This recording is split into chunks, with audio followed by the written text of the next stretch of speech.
Sir कौन सी ऐसी 5 चीज़ें हैं जो घर की एनर्जी को इफ़ेक्ट करती हैं? सबसे ज़्यादा प्लास्टिक अगर आपके घर में है, वो आपको इतना ज़्यादा इफ़ेक्ट कर रहे हैं आप सोच नहीं सकते। मोबाइल टावर के पास, हाई टेंशन लाइन्स के पास, ट्रांसफॉर्मर्स के पास, आपके साइड टेबल पे पड़ा हुआ मोबाइल भी हार्मफुल है। कुछ लोग गलत जगह प्लॉट ले लेते हैं, उनकी क्या रेमेडीज़ होंगी उनको सही करने की? तो यहाँ पे कोई रेमेडीज़ नहीं है। इन प्लॉट्स को सेल डाउन करना ही सबसे अच्छा कार्य है। भूमि जागृत का एक्चुअल मीनिंग क्या है? जब आप नींद की अवस्था में होते हैं तो आप मृत्यु अवस्था में, ऐसे ही जमीन जो होती है वो निंद्र अवस्था में होती है और उसे जागृत करने के लिए अलग अलग रिचुअल्स हैं। जो जेनजी जनरेशन है, जो नए बच्चे हैं, वो आपको वृंदावन में सबसे ज्यादा मिलेंगे, केदारनाथ में मिलेंगे, आपको वैष्णो देवी खाटू जी मिलेंगे। आपको यहाँ क्यों मिल रहे हैं? क्योंकि जो पास्ट था वो वापस आ रहा है।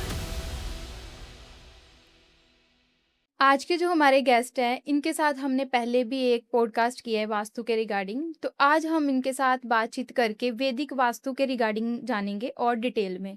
तो सबसे पहले सर आपका बहुत-बहुत स्वागत है हमारे आज के इस पॉडकास्ट में। नमस्कार नमस्कार। सर। तो सर जो वास्तु में प्लॉट सिलेक्शन है, वो हमारी लाइफ में किस तरीके से इम्पैक्ट डालती है? प्लॉट सिलेक्शन एक तरह का, आप शादी के लिए जैसे लड़की या लड़का देखने जाते हैं, जी। अगर अच्छा मिला तो ज़िंदगी बहुत अच्छी, हुँ। अगर सही नहीं मिला तो ज़िंदगी बर्बाद। जी। सेम ही वास्तु के अंदर जब आप किसी घर, फैक्ट्री या ऑफिस के लिए कोई भी जगह को सिलेक्ट करते हैं, हुँ। अगर आप उसका पहले विश्लेषण कर लें, एनर्जी चेक करवाएंगे, तो आप एक तरह का अपना ज़िंदगी भर का जीवन साथी अपने लिए अच्छा चुन रहे हैं। अगर वो सिलेक्शन के समय पे आपने कुछ चीज़ों को नज़रअंदाज किया, इग्नोर कर दिया, हुँ। तो वैसे ही कहा जाता है ना, ना डाइवोर्स हो, ना पीछा छूटे और ज़िंदगी भर साथ ऐसे ही निकल जाता है। तो वही चीज़, सेम चीज़ है कि प्लॉट सिलेक्शन बहुत ज़्यादा इम्पोर्टेंट है और बहुत से बड़े लोग, बहुत से इंडस्ट्रियलिस्ट और बहुत से विद्वान जिनको वास्तु की नॉलेज है, वो बिना वास्तु के चेक किए या उसके एनर्जीज को, स्लोप्स को बिना चेक किए प्लॉट सेलेक्ट नहीं करते। तो कौन-सी ऐसी 5 चीज़ें हैं जो प्लॉट लेने से पहले चेक करनी चाहिए? देखिए, जब आप घर से निकलते हैं सबसे पहले, हुँ। घर से निकलते वक्त आप अपना स्वर चेक कीजिए। जी। मतलब आपका जो स्वर है वो चंद्र स्वर चलता हो, यानी कि लेफ्ट नॉस्ट्रिल वो चलती हो, वो एक अच्छा साइन है। दूसरा, आप घर से निकलते हैं तो ऐसे कपड़े मत डालिए जो डार्क कलर के हों, नेगेटिव प्रभाव हो, कोई आपको टोके ना पीछे से, आपको रास्ते में कोई मृग आदमी की यात्रा ना दिखे, आपको कोई आपका कोई रास्ता कोई बिल्ली ना काटे, आपके ऊपर बिन ना गिरना, ये सारी चीज़ें क्या नकारात्मक है, नेगेटिव है। जी। पॉजिटिव चीज़ें होती हैं, आपका चंद्र स्वर चलता हो, आपको रास्ते में घंटियों की आवाज़, शंखनाद, भगवान की मूर्ति दिखना, बंदरों का दिखना, ये सारी चीज़ें पॉजिटिव हैं। और जब आप एक जगह पे, बाकी सब कुछ छोड़ दिए, अगर आप सारी चीज़ों को इग्नोर भी कर दें, आप जब किसी प्लॉट को देखने जा रहे हैं, उस प्लॉट पे जब आप कदम रखते हैं, हुँ। तो आपको एक अलग एनर्जी का एहसास होना। जी। अगर आपका सर दुख रहा है, सर दुखना बंद हो जाए। उस प्लॉट पे पैर रखते ही कोई क्रेडिट मैसेज आ जाना, आपके बैंक में पैसे आ गए हैं। हुँ। कोई अच्छा संकेत मिल जाना, आपके बच्चे की एडमिशन हो गई है, आपका जो काम रुका हुआ था वो बन गया, तो समझ लेना वो प्लॉट आपके लिए सोने के बराबर है, उसे छोड़ना मत, ले लेना। तो सर जो ज़मीन है, क्या उसमें भी नेगेटिव और पॉज़िटिव वाइब्रेशंस होती हैं जो होल्ड करती हैं? हाँ, बिल्कुल, आपकी ज़मीन है। हुँ। अब यहाँ से कहानी की बात करते हैं। तुलसीदास जी का आपने नाम सुना होगा। जी। तुलसीदास जी सुबह शौच के लिए हमेशा जाते थे। हुँ। तो वो जब जाते थे तो जो बचा हुआ पानी था उनके लोटे में, वो एक झाड़ी में फेंक के आ जाते थे। हुँ। अब वो झाड़ी पे जब फेंकते थे तो वहां पे एक राक्षस रहता था। अब वो राक्षस को रोज पानी मिल रहा था, तो वो कितने दिनों से पानी पी पी के अपना गुजारा कर रहा था। हुँ। तो एक दिन वो खुश हुआ और उसने तुलसीदास जी को कहा कि मैं आपसे प्रसन्न हूँ, आप मुझे रोज पानी पिलाते हैं, आप मांगिए, मुझसे क्या मांग सकते हैं। वैसे तो मैं देने का लायक नहीं हूँ, हुँ। लेकिन फिर भी मैं आपका आभारी हूँ। जी। तो वो कहते कि मुझे हनुमान जी के दर्शन करवाओ, मैं उनके दर्शन के लिए बहुत मरा जा रहा हूँ, हुँ। तो मुझे उनके दर्शन करने हैं, लेकिन तुम्हारे हाथ में कहाँ, वो तो मुझे नहीं मिल रहे तुम्हें। तो वो कहते चोरों को मालूम होता है कतवाल कहाँ है। हुँ। मतलब जो राक्षस है वो हनुमान जी से डरते थे। जी। तो तुलसीदास जी कहते हैं आप मजाक क्यों कर रहे हो। तो वो तुलसीदास जी को कहते हैं कि साथ वाले गांव में श्री राम जी की कथा हो रही है, वहां पे वृद्ध आदमी आता है, जब राम जी की आरती होती है, वो हनुमान जी का रूप है।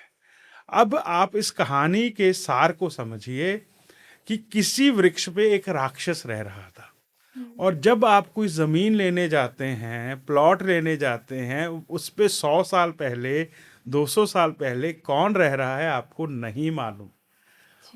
और वही नेगेटिव भी है और पॉजिटिव भी है, अच्छी आत्माएं भी हैं, बुरी भी हैं, अच्छी चीज़ें भी हैं, बुरी भी हैं। कई बार मंदिर बना होता है, मुसलमान आए हैं, उन्होंने, मुगलों ने मंदिर तोड़े, कई बार किसी का घर तोड़ा गया, कई बार एक वृक्ष होता है जिसमें जानवर अपना घोंसला बना के रखते हैं, उस वृक्ष को तोड़ा गया, उस घोंसले को उजाड़ा गया, सांप के बिल होते हैं उसको उजाड़ा गया, तो वो उस जमीन पे पाप है। और जब ऐसे पाप होते हैं वो जमीन श्रापित हो जाती है, और जब वो जमीन श्रापित होती है तो वहां पे नेगेटिव ऊर्जा का प्रभाव बढ़ जाता है। और जब भी हमारा कोई क्लाइंट ऐसी जमीन लेता है तो हम सबसे पहले वहां पे उस श्रापित भूमि का निवारण करते हैं, ताकि उसे उस पाप का भागीदार ना बनना पड़े। तो सर जो वास्तु है उसमें भूमि जागृत का एक्चुअल मीनिंग क्या है? भूमि जागृत का जो, अगर आप समझना चाहो तो कुंभकर्ण को नींद से उठाने वाला काम है। कुंभकर्ण है, सो रहा है, सो रहा है, उसका कोई किसी को अहम थोड़ी ना है। एक इंसान सो रहा है, उसका क्या अहम है, सो रहा है बस, कोई काम थोड़ी ना आ रहा है वो। जब रावण ने युद्ध लड़ा तो उस कुंभकर्ण को उठाना था, तो उसके जो उसके अंदर ऊर्जा थी उसे जागृत करना था। जब आप नींद की अवस्था में होते हैं तो आप मृत्यु अवस्था में हैं। ऐसे ही जमीन जो होती है वो निंद्र अवस्था में होती है, और निंद्र अवस्था में ऐसे नहीं कोई उठता, उसे उठाना पड़ता है, पानी की छींटे दे के, उसे हाथ से हिला के, कई बार उसे जोर से हिलाना पड़ता है।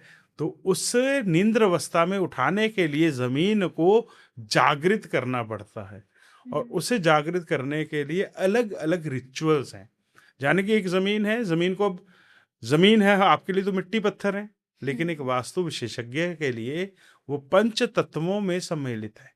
यानी कि उसमें पानी है, हवा है, अग्नि है, पृथ्वी है, आकाश है, और उन पंच तत्वों के रिचुअल्स को जब किया जाता है वो आपकी जमीन को जागृत करती है। उसमें हवन भी है, उसमें आपके मंत्र जाप भी हैं, उसमें शंखनाद भी है, उसमें आपके जल तत्व के संस्कार हैं। वो सारी चीज़ों को एक ज़मीन पे करके उसे जागृत कर दिया जाता है, और वो कुंभकर्ण की नींद से उठ के आपको फल देना शुरू करती है। सर जो वी दिशा प्लॉट है और इरेगुलर प्लॉट है, इन दोनों को रिस्की क्यों माना जाता है? विदिशा प्लॉट को समझिए और इरेगुलर प्लॉट क्या है। प्लॉट वो होता है जिसके 4 कॉर्नर्स होते हैं। जी। जिस प्लॉट के 4 कॉर्नर से ज़्यादा कॉर्नर्स हैं वो इरेगुलर प्लॉट है सबसे पहले। और सबसे ज़्यादा इरेगुलर प्लॉट्स आपको फैक्ट्रीज में मिलेंगे, आपको जितने कॉलोनीज बन रही हैं वो मिलेंगे, जितने शॉपिंग कॉम्प्लेक्स बन रहे हैं वो मिलेंगे, वो इरेगुलर प्लॉट्स है। ओके। और दूसरा विदिशा प्लॉट आपने पूछा। अब विदिशा प्लॉट 4 कॉर्नर वाला भी हो सकता है और ज़्यादा कॉर्नर्स वाला भी हो सकता है। जी। अब पहले इरेगुलर प्लॉट की बात कीजिए। जो एनर्जी घूमती है, जो हमारे वास्तुशास्त्र में एनर्जी घूमती है वो क्लॉकवाइज घूमती है। अब एक जगह से एनर्जी घूम के कॉर्नर में जाती है, वहां पे इकट्ठी होके उसे पुश करके अगले कॉर्नर में जाती है, उसे पुश करके अगले कॉर्नर में, उसे पुश करके अगले कॉर्नर पर। ये रेगुलर प्लॉट का नियम है। लेकिन इरेगुलर प्लॉट के अंदर क्या है, एक एनर्जी चली, कॉर्नर आ गया, वहां पे इकट्ठी हुई, वहां से पुश, फिर कॉर्नर आ गया। अब जहां पे 4 कॉर्नर से ज्यादा कॉर्नर है वहां पे एनर्जी वेस्ट हो रही है और वो एनर्जी घूम नहीं रही। तो जब वो एनर्जी घूम नहीं रही उसे इरेगुलर प्लॉट मान के एक वास्तु दोष मान लिया गया। ठीक है, अब बारी आती है विदिशा प्लॉट्स की। जब आपका प्लॉट स्क्वायर होता है, रेक्टेंगुलर होता है, और उसके कॉर्नर्स में नॉर्थ ईस्ट, नॉर्थ वेस्ट और साउथ ईस्ट चला जाता है, तो वो विदिशा प्लॉट नहीं, दिशा प्लॉट माना जाता है। जब आपके नॉर्थ ईस्ट, साउथ वेस्ट, आपका साउथ ईस्ट, साउथ वेस्ट और नॉर्थ वेस्ट इरेगुलर कॉर्नर्स में आता है। जैसे सपोज कीजिए ये कमरा है, एक स्क्वायर कमरा है, सामने 0 डिग्री है और इधर 180 डिग्री है। यहाँ पे 90 डिग्री और उधर 360 डिग्री आपकी है।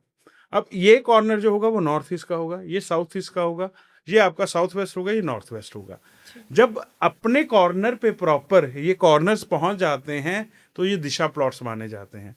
यहाँ पे एनर्जी बहुत अच्छी फ्लो करती है क्योंकि जो कॉर्नर्स है उसको सबसे ज़्यादा जगह चाहिए होती है।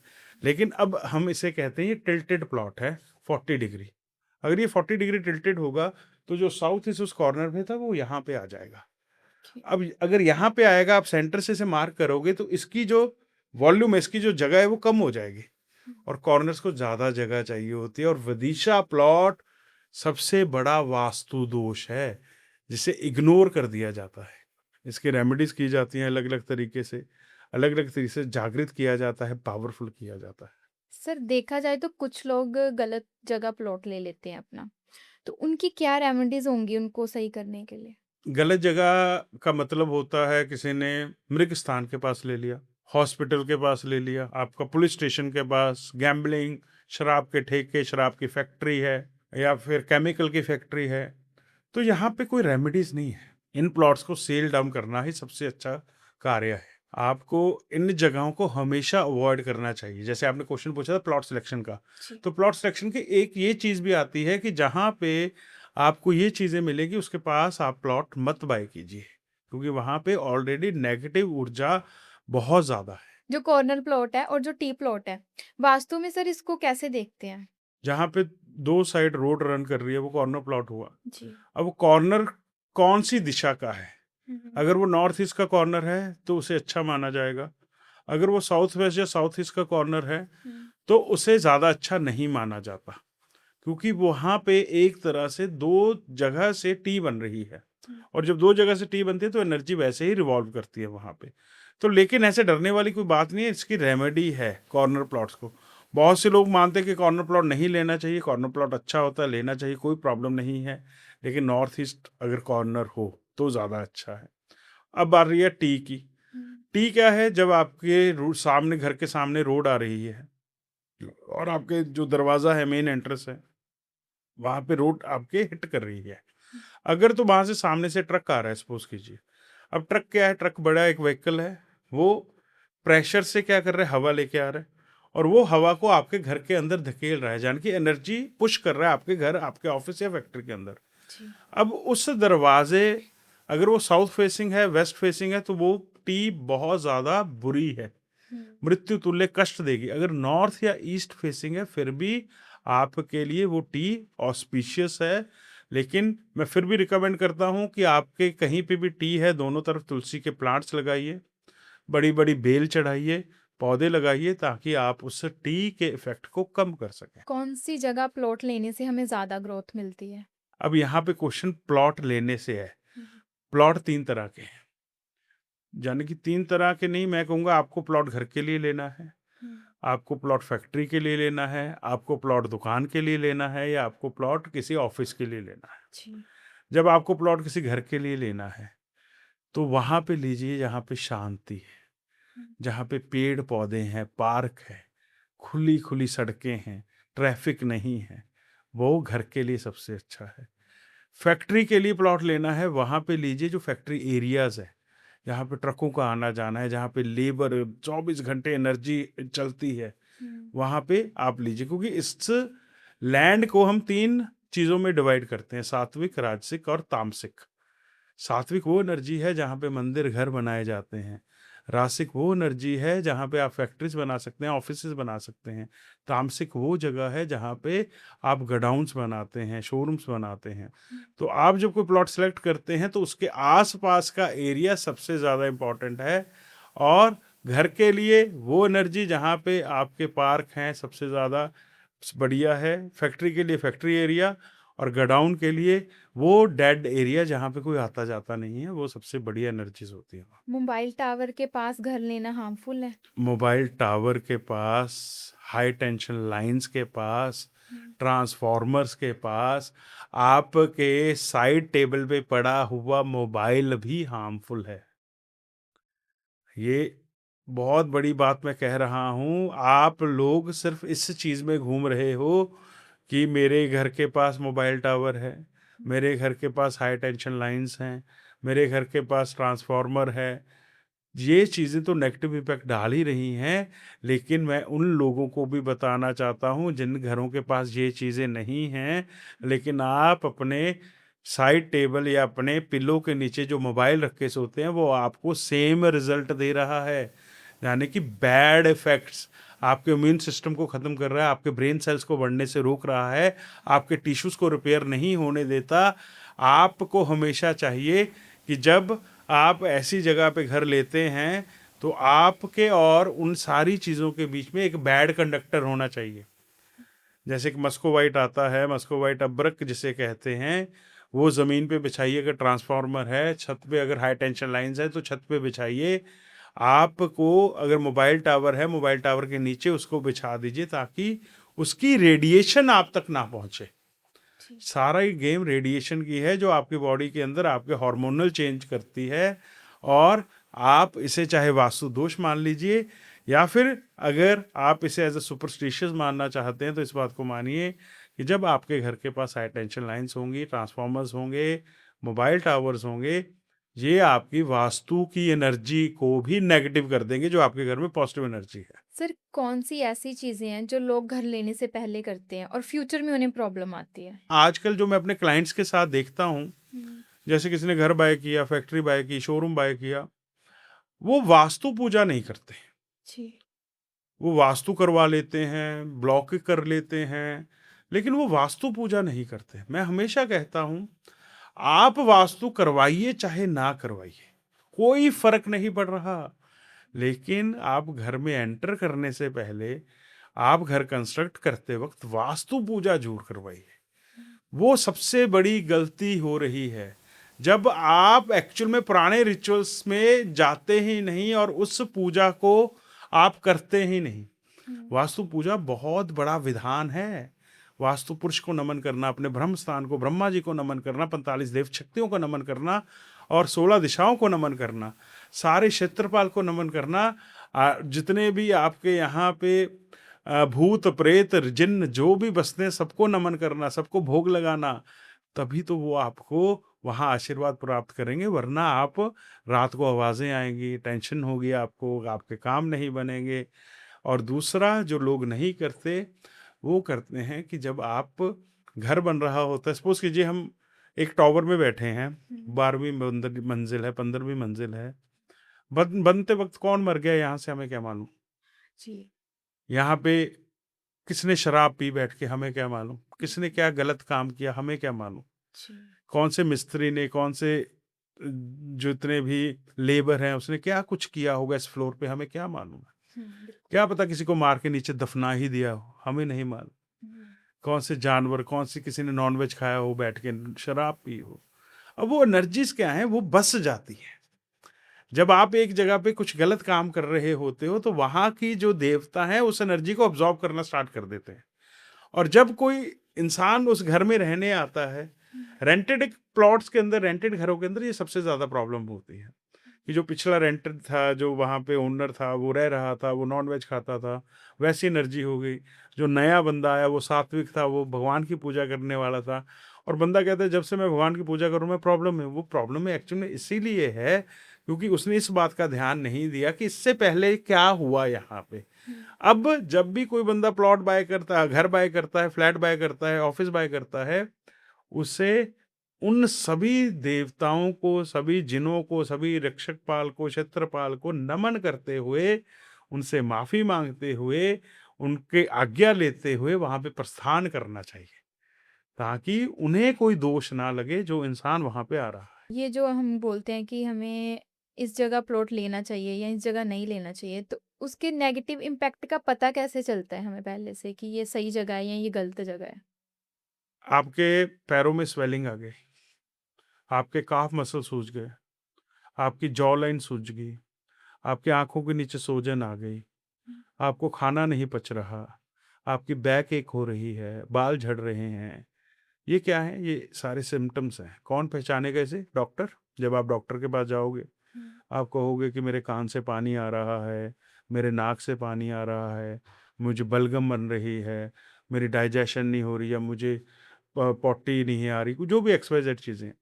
ऐसे ही ज़मीन के डॉक्टर्स होते हैं वास्तु कंसल्टेंट्स। जी। आप खुद नहीं जाँच पाओगे कि हमें यहाँ पे लेना चाहिए या नहीं लेना चाहिए। जो वास्तु कंसल्टेंट होता है वो अपनी विद्या के द्वारा सिद्धि प्राप्त करता है, अपने काम के द्वारा, वहाँ अपने स्वरों के द्वारा, अपनी नॉलेज के द्वारा, सारी चीज़ों को ध्यान में रखते हुए जब किसी प्लॉट में एंटर करता है, वो अपने स्वर को देखता है, डाउजिंग टूल्स देखता है, कंपन देखता है, वहाँ पे देखता है कि उसे कहाँ पे दर्द हुआ, कहाँ पे इचिंग हुई, कुत्ता भौंका, नहीं भौंका, वहाँ पे जब अंदर पैर रखते ही वो कौन से उसके अंदर एनर्जी का बहाव बदला, वो डॉक्टर ही है जो ज़मीन को बता देगा कि ये ज़मीन आपके अनुकूल है या नहीं है। अगर वो अनुकूल नहीं भी है, तो हम इस पे क्या करेंगे कि वो आपके अनुकूल हो जाए? जो पानी की डायरेक्शन होती है और अंडरग्राउंड वाटर रिप्लेसमेंट है, वो कैसे करनी चाहिए हमें? देखिए, पानी की जो डायरेक्शन है वो है वाटर एलिमेंट, जी। यानी कि नॉर्थ वेस्ट से स्टार्ट होती है एनएनडब्ल्यू से हुँ। और तकरीबन नॉर्थ ईस्ट तक जाती है।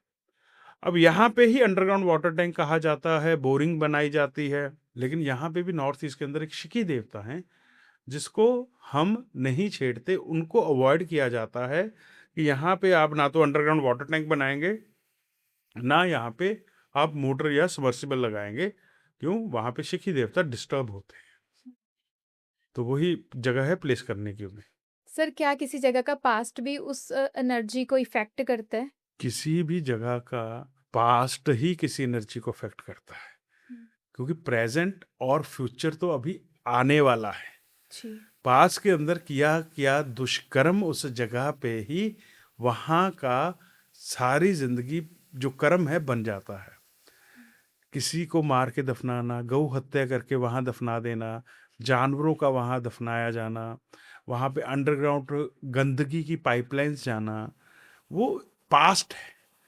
और उस पास्ट में क्या हुआ है वो आपको नहीं मालूम होता। और उसी के लिए ही शुद्धिकरण, आपकी भूमि जागरण, ये सारी चीज़ें की जाती हैं ताकि आपको उस चीज़ का इफ़ेक्ट ना हो। एक ज़मीन है, सपोज़ कीजिए ये ज़मीन है। मैंने आपको कहा कि ठीक है आप ये ज़मीन लीजिए। हमने उस ज़मीन को 2 फीट खोद दिया। अब 2 फीट खोदने के बाद हमने वहाँ पे कुछ ऐसी चीज़ों को प्लेस किया कि वो चीज़ें आपको एनर्जी दें, ना कि 2 फीट जो नीचे ज़मीन है उसमें क्या है, क्या नहीं है, वो आपको ज़्यादा इफ़ेक्ट ना करे। जी। आपने बहुत सी जगह देखी होगी जहाँ पे ना तो कोई बंदा वास्तु देखता है, ना कोई डायरेक्शन देखता है, फिर भी उस जगह पे रश लगा रहता है। हुँ। वो दुकान इतनी चलती है, साथ वाली दुकान में ग्राहक नहीं होता। सेम डायरेक्शन है, सेम एंट्रेंस है, एक दुकान भरी पड़ी है, एक दुकान में रश नहीं है। वो कर्म है आपके। वो ज़मीन पे की हुए कर्म है जो आप वहाँ पे करते हो। आप अपनी जगह से निकल के जब किसी को 10 रुपए भी देते हो, वो कर्म बन जाता है उस भूमि पे किया हुआ, जाने की जिस पास्ट की आप बात कर रहे हो, वो पास्ट बन जाता है उस भूमि पे जो आपने किया, अच्छा किया या बुरा किया। किसी को गाली-गलौज की, किसी को थप्पड़ किया, किसी के साथ ठगी चोरी की, किसी का नुकसान किया, वो उस भूमि का कर्म बन गया। और वो पास्ट उस प्रेज़ेंट और फ्यूचर को खराब करेगा जो इंसान वहाँ पे रहेगा जा। सर, आपको नहीं लगता है कि आज के मॉडर्न टाइम पे लोग जो है इन सब चीज़ों पे बिलीव नहीं करते? आज के समय में आप कह सकते हो बड़े शहरों में आप रहते हो, आपको लगता है। हुँ। आप मुझे एक बात बताइए, एक ज़माना आया प्लास्टिक की बॉटल का पानी हर जगह लोगों ने पीना स्टार्ट किया। जी। अभी नया ज़माना क्या आया, लोगों ने कॉपर, चांदी, स्टील की बॉटल्स रखना स्टार्ट कर दिया, उन्होंने प्लास्टिक बॉटल को अवॉइड करना स्टार्ट किया। ठीक है? फिर टाइम बदला, घी ₹450 ₹500 किलो आपको बाज़ार से प्लास्टिक की पैकिंग में मिलना स्टार्ट हुआ डेयरी से। हुँ, हुँ। अब बिलोना घी का फिर से ज़माना आया जो 2000-2200 रुपए किलो घी बिक रहा है। हुँ। लोगों ने प्लास्टिक की बाल्टियों में नहाना स्टार्ट किया, धीरे-धीरे बंद कर दिया। लोगों ने मंदिर जाना बंद किया, लोगों ने पूजा-पाठ बंद की। आज मुझे बताइए, जो जेन ज़ी जनरेशन है, जो नए बच्चे हैं, वो आपको वृंदावन में सबसे ज़्यादा मिलेंगे, केदारनाथ में मिलेंगे, आपको वैष्णो देवी, खाटू जी मिलेंगे। आपको यहाँ क्यों मिल रहे हैं वो? क्योंकि जो पास था वो वापस आ रहा है। आपको गाय के उपले बिज़नेस बन गया है लोगों का। हुँ। गाय के गोबर का इतना सारी चीज़ें बन रही हैं, आप सोच नहीं सकते। जो मॉडर्न ज़माना आप बात कर रहे हो, वो ही आज का सबसे बड़ा इस चीज़ को मानने वाला क्लाइंट है। वो इतना विश्वास कर रहा है क्योंकि उन्होंने इन तीर्थों पे जाके उस एनर्जी का एहसास किया है। और दूसरा मैं थैंक्स करूँगा इस मॉडर्न ज़माने के ही 5G नेटवर्क को, जी। जो हर नॉलेज को हर घर तक पहुँचा रही है। आपकी रील्स के द्वारा, आपके द्वारा, हमारे द्वारा लोग जागृत हो रहे हैं। लोगों को नकली और असली का फ़र्क पता लग रहा है। हुँ। दुनिया ने कितने स्टार्टअप बिज़नेस अपने घरों से स्टार्ट किए क्योंकि वो असली चीज़ बेच रहे हैं। तो ये मॉडर्न ज़माना है, बिल्कुल आप कह सकते हैं कि शायद ना मानता हो, लेकिन मॉडर्न ज़माने के अंदर जो 97 के बाद या 2000 के बाद बच्चे बॉर्न हुए हैं, वो इन चीज़ों के अंदर बहुत ज़्यादा विश्वास कर रहे हैं। सर जैसे कि आपने बात की डुप्लीकेट और ओरिजिनल में फ़र्क पता चलता है। तो वास्तु में ऐसे ही कुछ लोग होते हैं जो फ़ेक हमें डिटेल्स देते हैं। तो उनमें कैसे पता चलता है? देखिए, है तो मेरे सब भाई-बहन ही, मैं हुँ। भी वास्तु कंसल्टेंट हूँ, वो भी वास्तु कंसल्टेंट है। लेकिन मैं एक बात, जो बंदा आपको डरा रहा है, वो नकली है।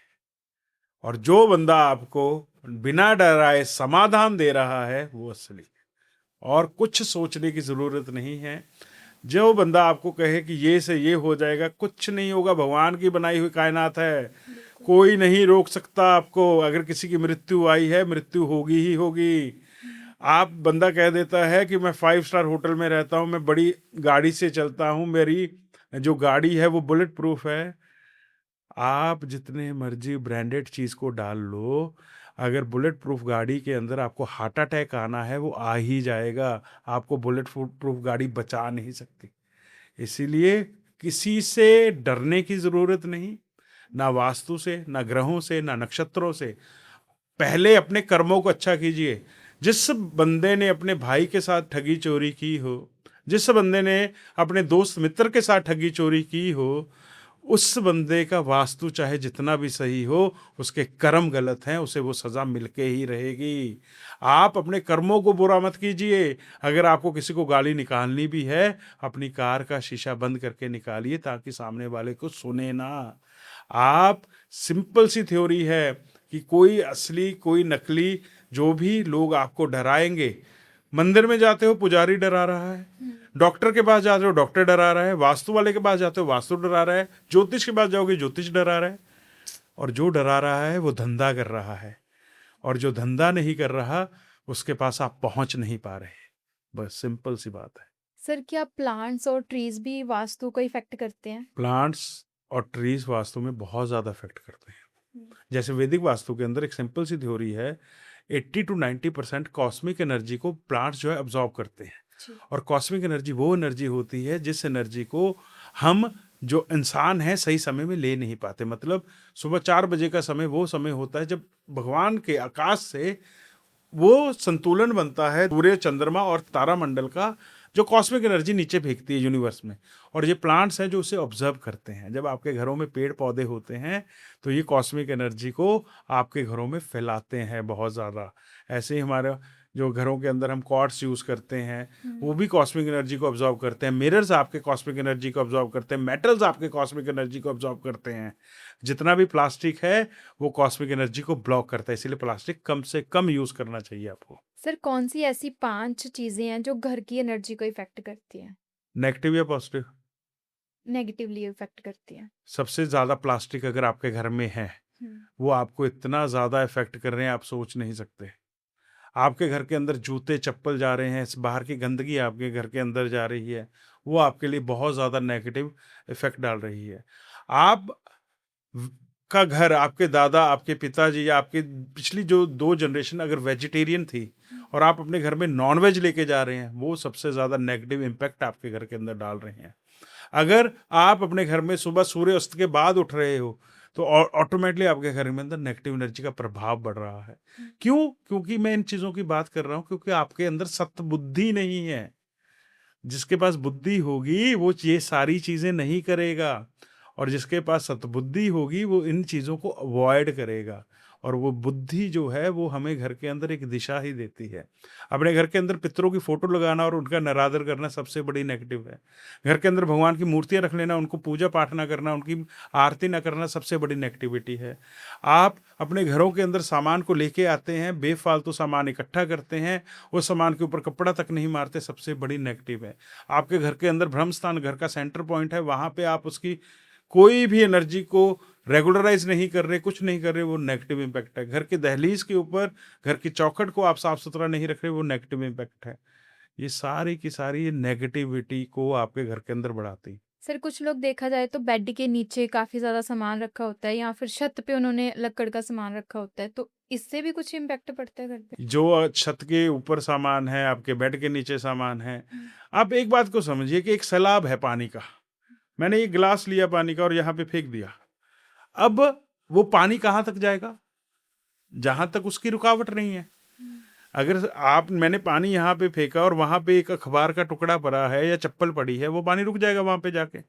अगर नहीं होगा तो पानी घूमता रहेगा, वैसे ही घर की एनर्जी है। जहाँ पे जो सामान आएगा वो एनर्जी को ब्लॉक करेगा ही करेगा।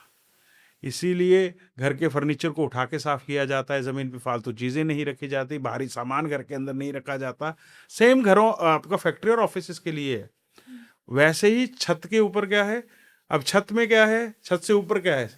आकाश है, तारामंडल है, सूर्य है, चंद्रमा है। अब सूर्य जब निकलेगा, सूर्य के अंदर क्या पावर है? पूरी की पूरी कायनात को चला रहा है। आपको भी विटामिन डी की कमी होगी तो आप सूर्य की धूप लोगे। जी। आपके पौधे सूख रहे होंगे, धूप दोगे आप उन्हें। हुँ। आपने कपड़े सुखाने धूप चाहिए ना आपको। तो सूर्य क्या पावरफुल है? चंद्रमा क्या कर रहा है? रात को इमोशनली आप बैड हो, आपको लगता है मैं हर्ट हूँ, तो आप चंद्रमा को देखते हो, ताराओं को देखते हो, आप इमोशनली ठीक होते हो। तो अब वो तारे, चंद्रमा, सूर्य जो एनर्जी नीचे फेंक रहे हैं, वो कहाँ से नीचे आएगी? छत से आएगी, खिड़कियों से आएगी, कहीं से तो अब वहाँ पे छत पे सामान फेंक दीजिए प्लास्टिक का, जी। वो सारी चीज़ें ब्लॉक कर देगी बस, हुँ। सिंपल सी थ्योरी है। जी सर, बहुत अच्छे से समझाया आपने कि हम अपने वास्तु को एक्चुअल में कैसे मेंटेन करके रख सकते हैं। तो बहुत अच्छा लगा सर आपसे बातचीत करके। नमस्कार सर। थैंक यू, धन्यवाद जी।